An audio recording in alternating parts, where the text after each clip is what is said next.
Utah Gun Exchange, the nation's patriot marketplace. Buy, sell, trade. UtahGunExchange.com.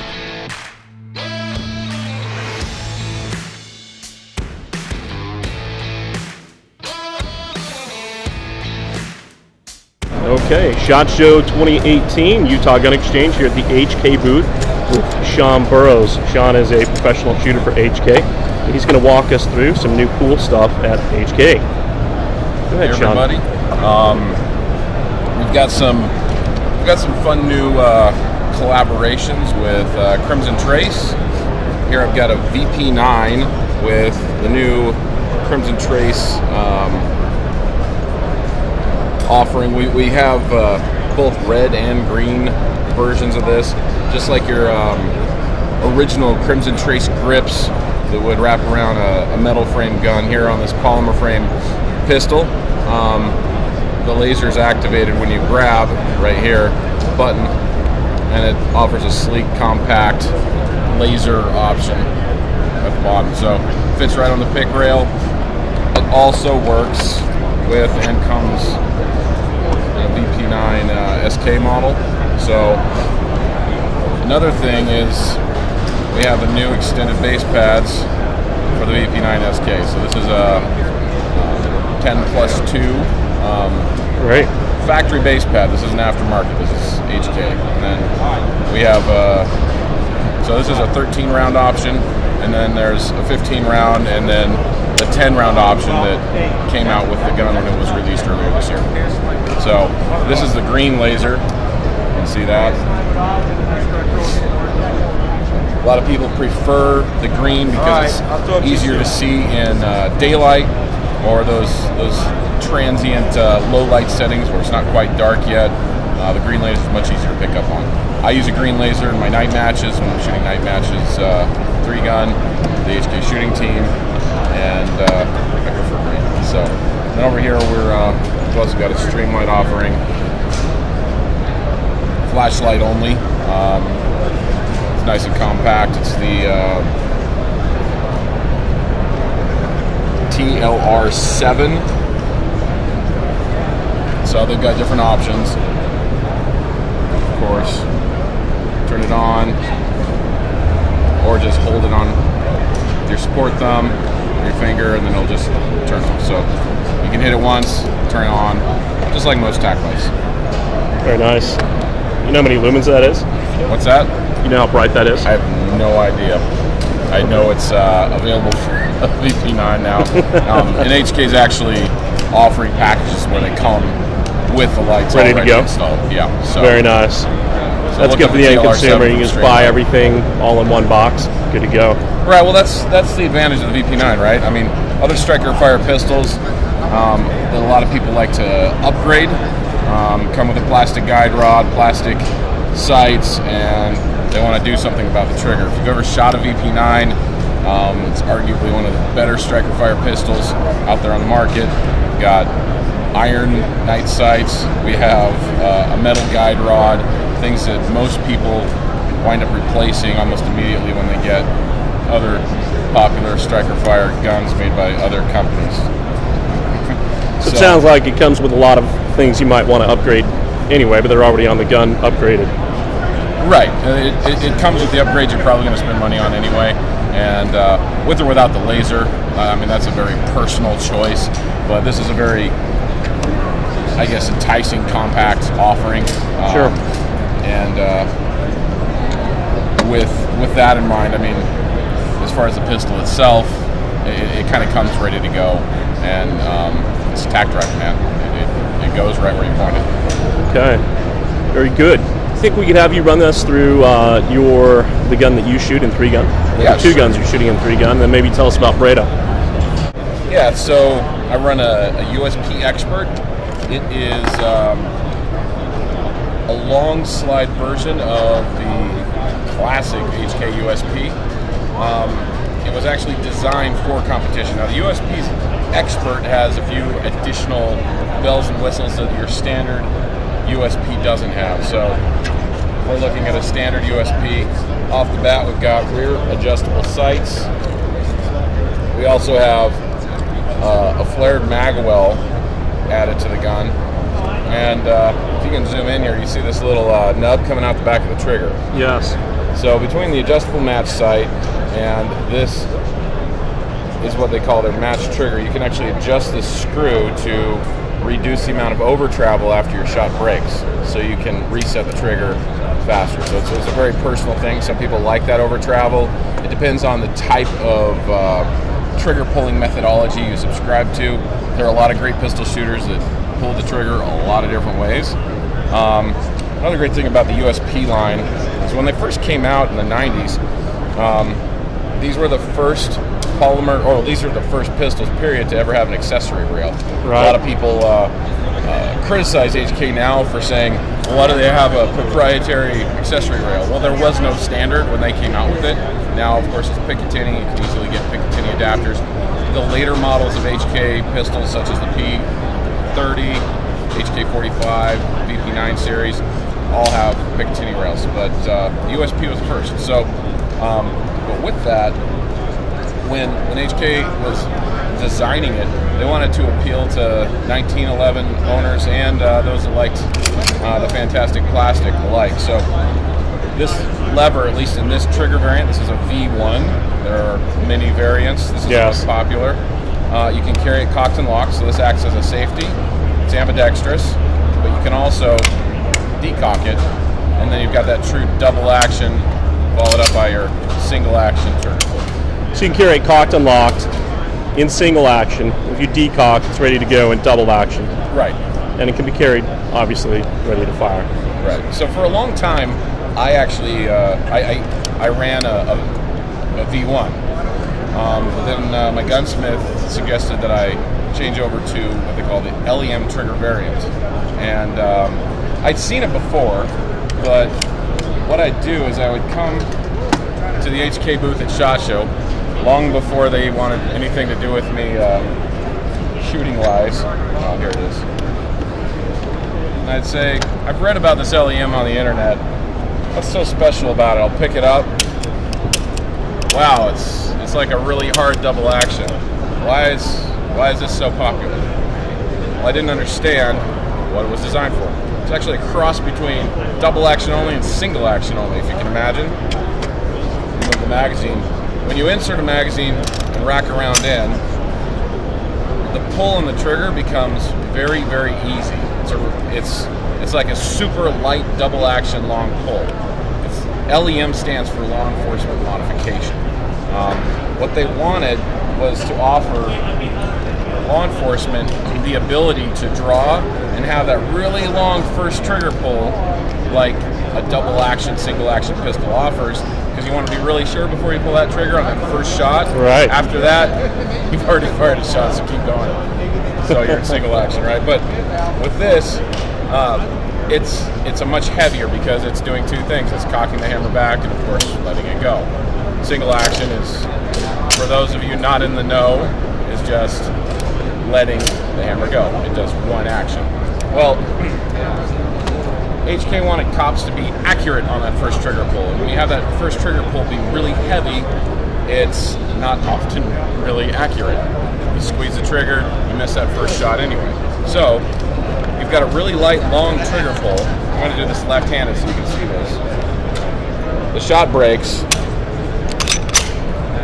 cycles around, and then when the trigger resets, it's just right here, ready to go again. So it's essentially in single action mode from the get. You just have a really long trigger pull. And then when you're done shooting and you're ready to reholster, you let it down and the gun puts itself back into its decocked, pre-cocked position. Interesting. And then when you draw, it's just really light. You're prepping the trigger, but it's not hard at all. It's just a nice lead up to that first single action style break. Make sense? It does. Okay. I appreciate you explaining it. I've always wondered what that was all about. So in 3-gun, it's the same thing. When I draw, I want to get that first shot off as fast as possible. But the thing is, I also want to hit the target. So I did a lot of training to make sure I was doing that double action pull. I chose to not do cocked and locked like a lot of my competitors that are running a 1911. They train with the safety. I didn't want one more thing because I picked it up mid-season last year to have to get used to in the middle of my competition season. So I kept going with double action, single action. Then I converted to the LEM trigger, and I still was able to prep the trigger as I pressed out for my first shot, but it was just easy, and I made more first shots. And so, but the nice thing is, on the off chance that there's an ammo malfunction, maybe I'm using cheap ammo, rounds don't go off. Even the best ammo can be inconsistent. I let that down. Well, there is actually an option to pull the trigger again. So it's a true double strike. Right. True single action guns, you're just gonna have to rack the round out and go to the next. Well, with this, I at least get another chance to pull the trigger, and often it'll fire the round off and I can keep going. So it saves me time. In the sport of 3-gun, your score is your time. And so that's really important to me. In my opinion, the USP is one of the better options for the sport. I also run a USP Expert and 40 Smith & Wesson for USPSA major caliber requirements, and pretty happy with it. Yeah, so how old is the USP platform at this point? How many years? Came out mid-90s, 95. Okay. So it's battle proven. It's been around for a while. HK's come up with some sexier, more ergonomic versions of the USP. The HK45, for example, is internally and mechanically a USP, but it's got the ergonomic grips, it's got the front slide serrations. We can look at that in a second.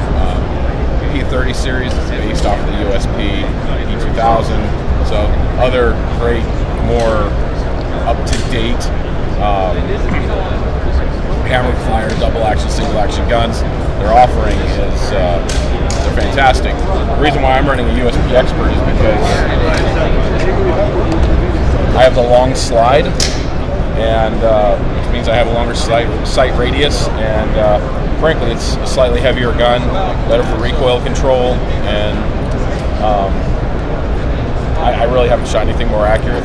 And the big, blocky, massive grip fits my big, blocky, massive hands very well. So for me, it works great. Well, it's interesting that there are other newer models out, but the USP is the foundation. It's a foundational model for all of those. It really is. It's actually the Mark 23. Yeah. The USP is based off of. So you can shoot whatever you choose to shoot, and that's what you go to. So it shows the relevancy today of the USP platform. They're all modern guns, and now USP, for a long time it was the USP, take it or leave it, but HK has a lot to choose from now. More's coming. The new US factory in Georgia. Since I toured in November, I saw a lot of great stuff. I also signed a 100-page NDA. I think it was 9 pages. And so I'm not going to tell you a darn thing other than it is truly going to be HK. We're going to be able to see more new, faster innovations brought to market with this development. So excellent. That sounds like a big development. So HK developing a factory here in stateside. Developed. It's running. Oh, it's already running. It's going. Yeah. Oh, okay. How long has it been running? It opened up in In November. November. 2017. All right. How many models are being produced at the current time from the U.S. factory? When I was there, they were doing the MR556 rifles, which is actually what I want to show you next, because we're talking about the Fantastic. And the HK45 line, and I believe they were working on bringing in a few other pistol lines. But that doesn't mean they're going to stop manufacturing stuff in Germany. Mm-hmm. They're making choices based on U.S. demand. It's just a lot of people want certain things from HK. They can only export so much so fast from Germany. And they're the only major manufacturer in history. I guess we're the only major manufacturer in history that has never had a product recall. Wow. I mean, it's amazing. Excellent. All right, well, thank you. Can we go take a look at the MR556? Yeah. That's the gun you're using, 3-gun as well, correct? It is. All right, this is the HK MR556A1 Competition Edition, also known as the CR556A1. C big for competition. It's largely the same as the standard MR556. You'll notice over here, though, it's got a longer hand guard. Okay. We have the HK modular mounting system here. It's like tech or tech mod. Yep. We'll remember. We'll come back to that a little later in the video. We've seen things like this brought out by other people in the industry. Little modular rails you can put where you want to place accessories. 3-gun, you won't really put accessories on your gun because it weighs it down. But I will tell you that on the occasion that I shoot a night match, it's really nice to be able to place the lights exactly where I want. So, for example, last June when I shot the Safariland Expedition multi-gun here in Vegas, I had 2 lights, or I had 3 lights actually, one underneath, one on each side. That particular match had a lot of strobe lights, so I put as much luminage on it as possible. I was able to place it where I needed and keep it out of the way of my grip. So this is really nice, and it's not nearly as heavy as a 13-inch quad rail would be. So quad rails are nice, but they also limit what you can do because they're so heavy. This is a relatively heavy gun anyway compared to other AR models, so I don't want to load it up with unnecessary weight. You'll also notice that we don't just have it like quad rails, top, sides, and bottom, but also at the 45-degree angle, so there's a little bit more versatility as to where you can put it. How different is that gun from the one that you're actually using in competition? Have you removed any of the features, or you keep everything that the gun comes with and just add to? I've put a heavier PRS stock on mine. This is actually Magpul. I've changed the compensator. This is a compensator made by OSS Suppressors. It looks really cool, but I'm running a different compensator. Of course, my gun has an optic on it, so I can actually aim. Another thing about the MR556A1 is it doesn't come with iron sights. It's a competition gun. It's meant to be ready for you to put an optic of your choice on. This is not a combat gun. So I also run Duke Defense offset iron sights. It's a rapid transition sight. So if I'm shooting with a magnified optic at far targets and then I have close-up targets to go after, in my division, I'm only allowed one optic. So the offset irons allow me to transition to, as we call it, the hoser paper a lot faster. And then it does come with a 2-stage trigger. It's a combat trigger, but it's damn good combat trigger.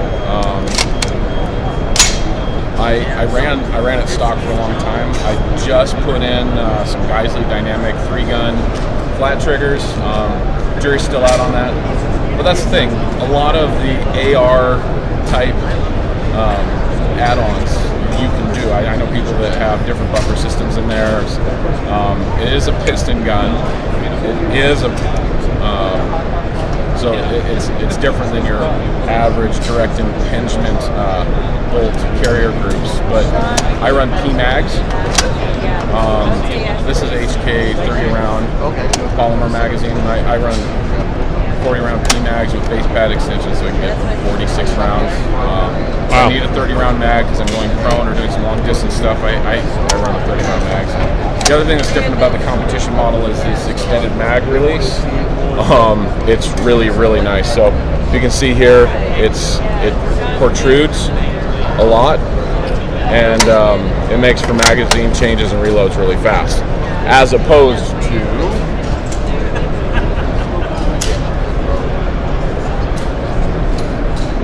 more standard magazine release. I mean, I got big hands and long fingers, so it doesn't really matter, but having larger controls when you're on the clock and running fast and the adrenaline's pumping can make a difference. So with the standard MR556, you'll notice it comes with the sights. It's got a more traditional flash hider muzzle brake.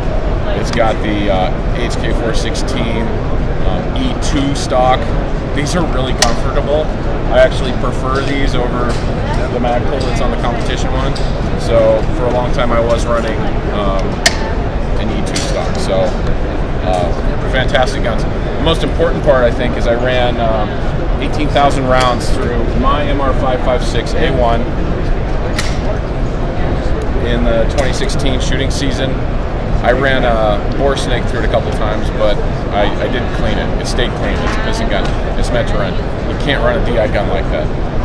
I did replace the gas rings at the end of the season, gave her a good bath, as it were, but I was shooting so many matches and traveling so much that she kept running. And frankly, I kind of wanted to see how far I could push her to a malfunction, and I still haven't. Had 0 malfunctions, 3 shooting seasons, the same rifle.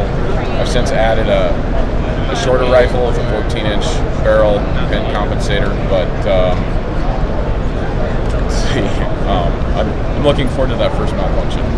That's amazing. That's incredible reliability. You want to talk about the barrel, what makes the MR556 platform or MR762, either one of them, different in terms of how the barrel is swaged?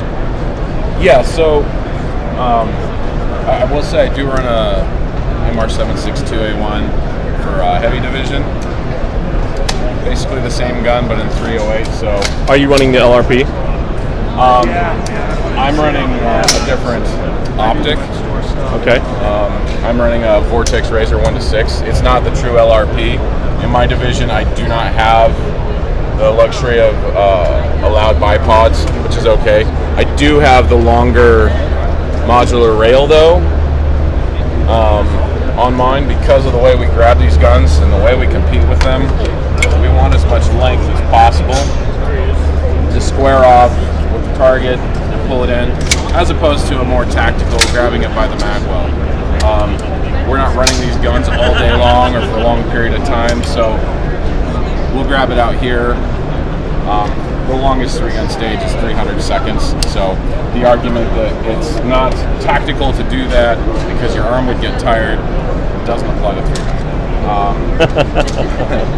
But the barrel, back to the barrels, they're HK's classic cold hammer forged barrels. To give you an idea, back before HK was making aftermarket threaded barrels available, I purchased a long slide P30 barrel for my standard size P30, and I tried to take it to gunsmiths to have them threaded for a suppressor that I wanted to run on my P30. This was 10 years ago, and I couldn't find anyone that would do it. They said it would ruin their tooling.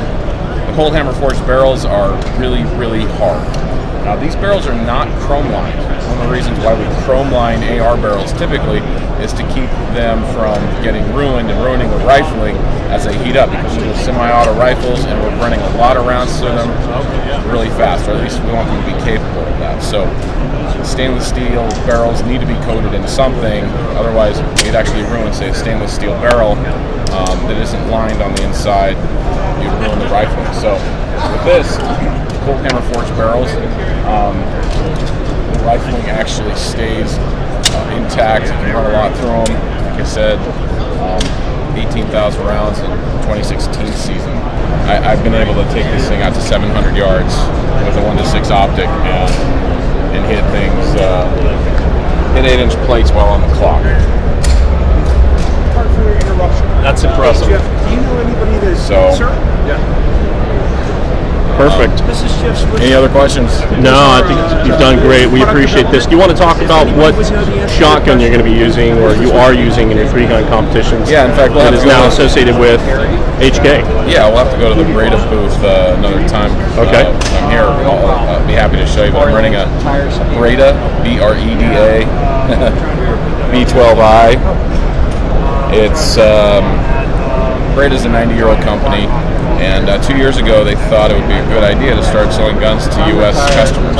Maybe there's a market there. And a small one, maybe. Right. Breda can be credited for bringing several things to the modern, worldwide automatic shotgun market, such as removable chokes, the ability to take down your automatic shotgun without tools, the inertia system. A couple decades ago, Breda started a company in partnership with Beretta. This company's called Benelli. You may have heard of it. HK started bringing Benellis over to the U.S. in the late 90s. They were white labeling an M4. HK's actually never made their own shotgun. And Benelli has since, to save a long, messy story, making sure Benelli's their own thing now, and they've been very successful, especially in the U.S. market. But with the B12i coming to the U.S. market now, we've got some differences. The gun fits together more solidly. It doesn't feel like it comes apart, but it really does. It has rifle-style drill barrels, so instead of hammering the barrels around a bar and then crowd treating them to make sure they're straight, these barrels are actually slow drilled into rods, and then the barrels are built just like rifle barrels. They're basically smooth bore rifle barrels, and with that, the slugs are very accurate. And my patterns are almost perfect circles. Very predictable. I know my patterns, and I'm able to use chokes much more accurately than I have with any other shotgun I've run it through. So very nice. I'll take you down later to the Breda booth and show you what we've got. Sounds great. All right, Sean, we appreciate your time. Thank you very much. You've done an excellent review of these products. We wish you well in the upcoming 2018 season. Thanks. Excellent. Out at the HK booth, once again, SHOT Show 2018, Sean Burrows, thank you. Thank you for watching the video. Please like and subscribe, and go to UtahGunExchange.com for all of your Patriot gear needs. To all those in Second Amendment deprived states, if you're reading this, you are the resistance, and we are with you. The nation's Patriot marketplace. Buy, sell, trade. UtahGunExchange.com.